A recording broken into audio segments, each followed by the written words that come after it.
Thank you. I was just going to say thank you for not leaving, because I know it's the last talk. It's been a long day.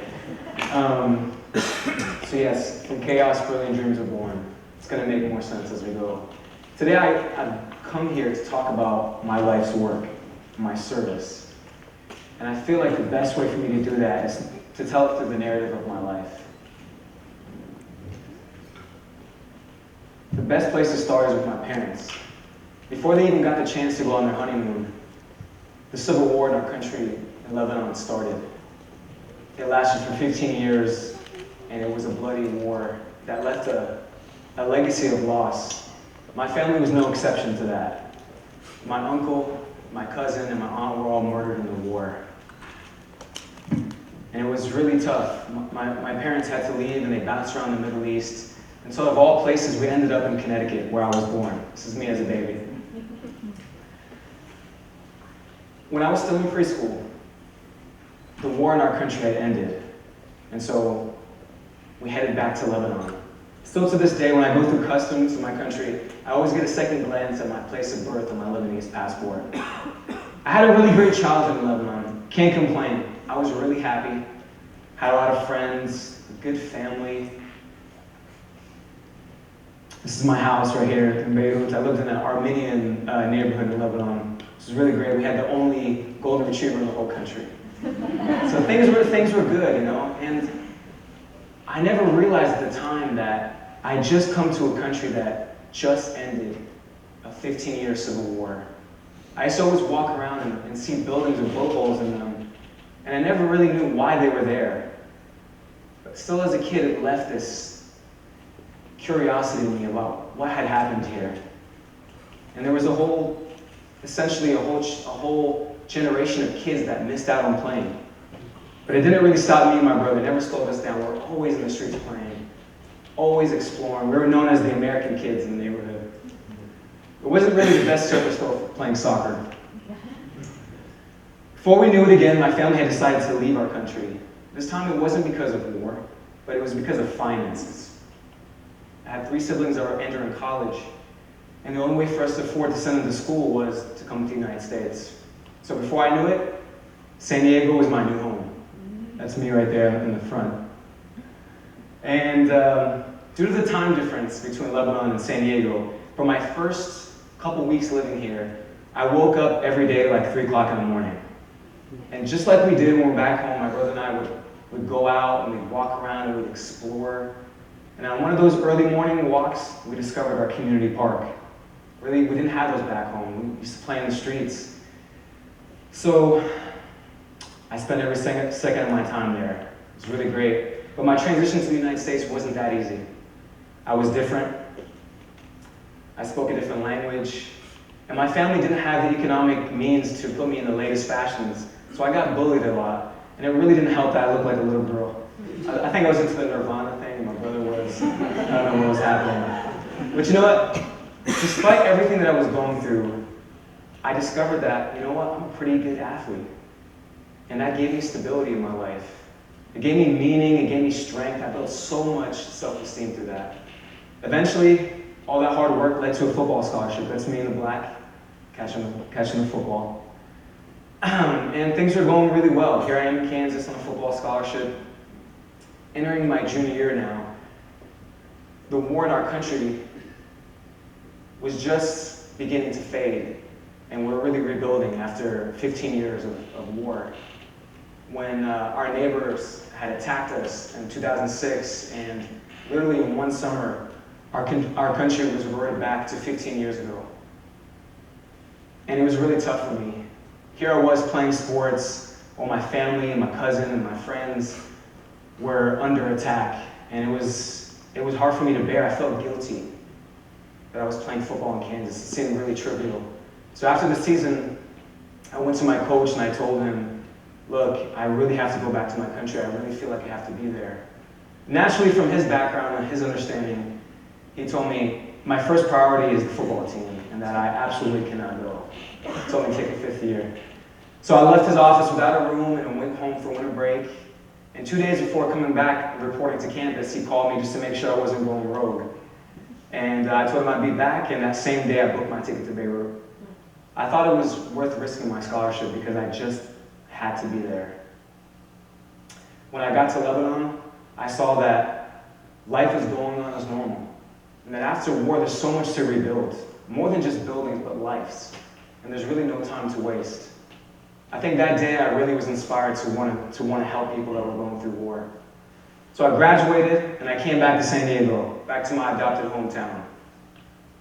And when I came back through a casual conversation, I discovered that the time that I had been away for school, San Diego had become, wait for it, the largest city for permanent resettlement of refugees in the entire world. And over half of the refugees that are coming here are children.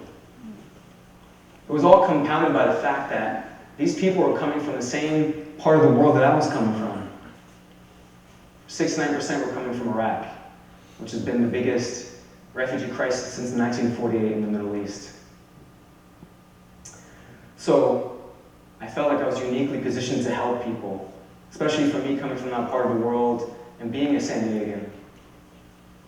So I started working as a refugee case manager. It was a really great job. I felt really fulfilled that I was helping people transition to their new lives in San Diego. One thing that I really realized is that the kids were going through really the biggest challenges. All of a sudden they go from the role of being the kids, having all the leisure time, to becoming the communicators for the family, translating at the banks, calling the telephone companies, translating with their teachers at school, for their doctors, with their parents at the hospital. So it was a lot of stress for them. And they were also coming into communities where it was very poor. You see El Cajon right there is one of the largest refugee resettlement cities in the county, and it's that big red region right there, which means that there's not a lot of parks for these kids to play in, and they don't have a lot of programming for them as well. So I decided I wanted to do something at that time. I just went and I talked to my very good friends and said, this is my initiative that I want to do, will you help me? And we did. We put together money and we formed our first refugee soccer team here in El Cajon. It was really great. We went through our first season. I feel like this was yesterday, just looking at this. And it was such a success that all the kids in the community wanted to be a part of it. And I was in no position to say no. So we started growing. And it turns out that we were pretty good. Here is our under-19 high school team winning their soccer championship this last year. This was just within the month. So we're pretty good soccer players. We have younger kids in our program, older kids in our program, and there's a lot of mentoring going on. Refugee youth helping other refugee youth, which is really great. Kids come from all over the world, Africa, the Middle East, Asia. A couple of pictures of our kids playing various tournaments. And another thing that's really great is we were just able to hire another community organizer who is a refugee woman herself that's reaching out to get more girls into our program. It's an initiative that we're really excited about moving forward in the future. So we saw a community that loves soccer, but what can we do beyond that? Sadly, 1 in 4 refugee kids drop out of high school in the United States. So we decided to link up their love for soccer for the lack of enthusiasm that they were getting in school. All the kids in our program that want to play for us have to adhere to our education program. And it's the best way to motivate kids.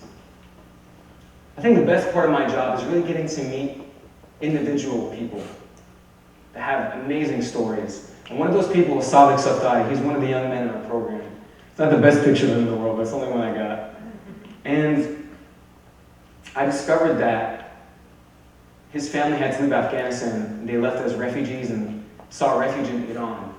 And due to some government policies there, he was not allowed to go to school as a young child. Compounded by that, his father died and had to be the main breadwinners for his family. So every day of his life, he walked several hours to work and back home and washed dishes for 12 hours. Just last month at our education program, we gave a standing applause for him because he got a 3.8 GPA. And that's something that I could have never accomplished myself, and it's such an inspiration for me. Another person who has become a very good friend of mine And somebody that motivates me and has become a leader in his community is another young man in our organization named Ahmed Kareem. And he's going to come here today to actually tell you his story in his own words. Because I think he's the best person to do that. So can you please welcome Ahmed on stage?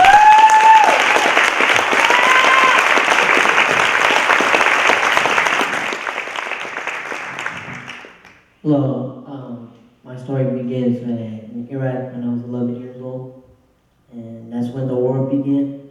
And so there was a lot of dangers, and I could see a lot of soldiers in the street. I mean, the war just began, and many soldiers were on the street. So the war blocked me from what I wanted to do, which was playing soccer. And I was playing soccer every day, but then when the war started, I couldn't play soccer no more. My family would not let me go out because it was very dangerous. You never knew if a bomb would go off in front of you, and you also didn't know if there's a bomb right next to you. So it was very difficult for us. It was very scary for us, and since my dad worked for the Americans as a translator, so we had to move to a safer place where we would be safe. Because my dad got a letter that saying if you don't stop with working with the Americans, then your whole family would die, which was really scary for me. I felt really scared. So we moved to that safe place, stayed there a couple months. We still kind of felt scary. We wanted to move to another country. And so finally we got the chance to move to Jordan, and we moved to Jordan for two big reasons, and that was because my dad, we were still scared because he got the letter, and the other big reason was because I needed treatment for the type of cancer I had, and that when I moved to Jordan, I lived in Jordan for 4 years, and the treatment lasted about 4 years. During those 4 years, I could not play soccer, not only because of the war this time, because of my illness that I had. And for 2 years, I couldn't get involved with anything or go to school or play soccer because the doctor said so. So after those 2 years, I started getting better and better. My dad started the program of having a hospital, going to the hospital and studying. My dad was my English teacher, and there was two other teachers that taught me Arabic and math. And I still kind of felt lonely not going to school and just staying going to the hospital, studying, because there weren't a lot of kids. So I would go to school and take the mid-year test and the end of the year test in order to get to the next grade. And for me, it kind of felt good at going to the school for like 3-4 hours. It felt different being around the kids. It felt like something different for me. But I still felt lonely for not going to school every day, being around the other kids. So after those 4 years, I got cured from cancer. I had no longer had cancer, and my dad's biggest dream came true, and his dream was to come to the United States. And we came to the United States. The first state we came to was Kansas. We moved to Kansas. For me, it was very different. I felt like I was blind. I felt like I had to learn everything new. I had to learn a different language and a new culture. It was very difficult and challenging. So as I lived in Kansas for 2 years, during those 2 years, I learned 80% of the English. I was very proud of myself to learn so much English in so little time, and I feel good about it, about learning all these things. But then my family, my mom and sisters wanted to move to a different state where there's families, because my family was the only family that was from Middle East in Kansas. So my dad was like, okay. So we moved to California, San Diego, where we have more relatives, and I was kind of excited. And when we moved here, and for me, it didn't feel any different. I still kind of felt lonely. I thought at the beginning, I thought I was gonna have more friends and relatives. I thought I was gonna be around them all the time, but it didn't feel like what I thought. So I started thinking about wanting to play soccer again because I'm all good now and I have the chance to play. So I started going to the pickup games, but I still felt like there was something missing. I wanted to play in a real team where there's actual coaches, actual referees, and you can get awards for winning. And so one day I was going to the park and I saw Coach Mark's team practicing. I got excited. I was like, maybe I can ask and see if I could join the team. So I went up to him and asked if I could join the team, and he said, yeah, you gotta attend a tutorial for about 2 months in order to try out. I was like, okay, deal. I'll attend tutorial for 2 months and no problem. That's something that's gonna help me for school, education, and help me with my homework. So I started going to tutoring, and there was a lot of different tutors that helped with many different subjects, and it kind of felt good being around other people that were been through what you have been through and from the same country that you are from. I felt good being around the guys that were going through the same thing I've been through.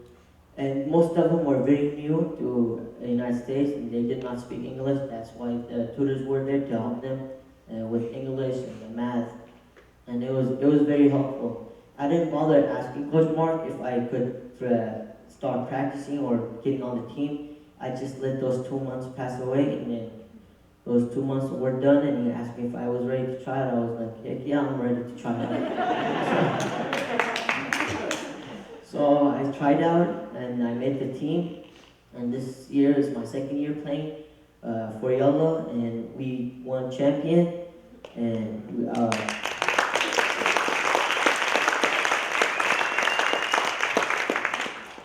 after my first year of playing, and Coach Mark was needed for some coaches to program the Peace Builders League to help the community kids to play soccer. And he picked me out of 10 best committed people from the team. And I was really interested for being picked. And I was like, this is something new. I mean, helping the little kids learn how to play soccer is very interesting. So I was like, okay, but I was really happy to do it. So we all of us coaches, we reached out to about 600 refugees in the community. And we were very happy to start the Peace Builders League, and we had 4 sessions a week and games on Sunday. Many different teams on the practice on different days. Different coaches coach them on different days, and it was fun helping these kids learn how to play soccer. I mean, my age, nobody helped me how to play soccer when I was about 5 years old. I felt like really happy to help these kids to learn how to play soccer when they're so young, because I want them to have the opportunity to be good soccer players while they're young, and when they get older, they will be professional players. And the kids that I help, they really happy, and I'm really happy to help them. I want them to follow my footsteps. I want them to be really good, and they get really inspired by me. They say, I want to be just like you.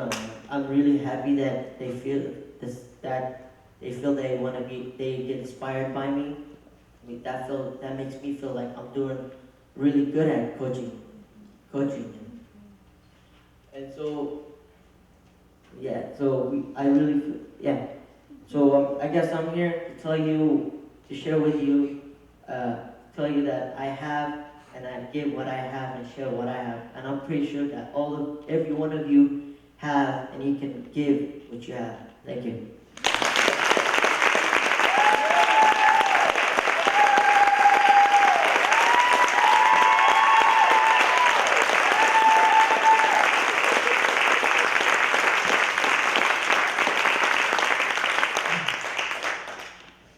think I'm stating the obvious, but Ahmed's an amazing young man. I have to fight crying like 10 times when I'm hearing him talk right now, just because I'm so proud of him. And his story is amazing, but it's not unique to any of the other stories for the kids that are going through our program.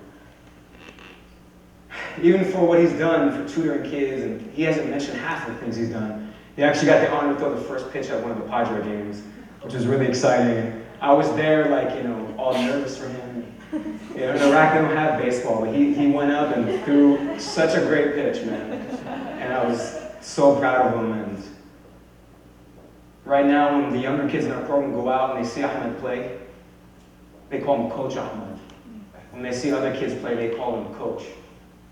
It's this coveted leadership position in the community, something for the refugees, by the refugees. And it's really my biggest inspiration, people like this. So I feel like I'm the luckiest person in the world, and thank you for listening to us today.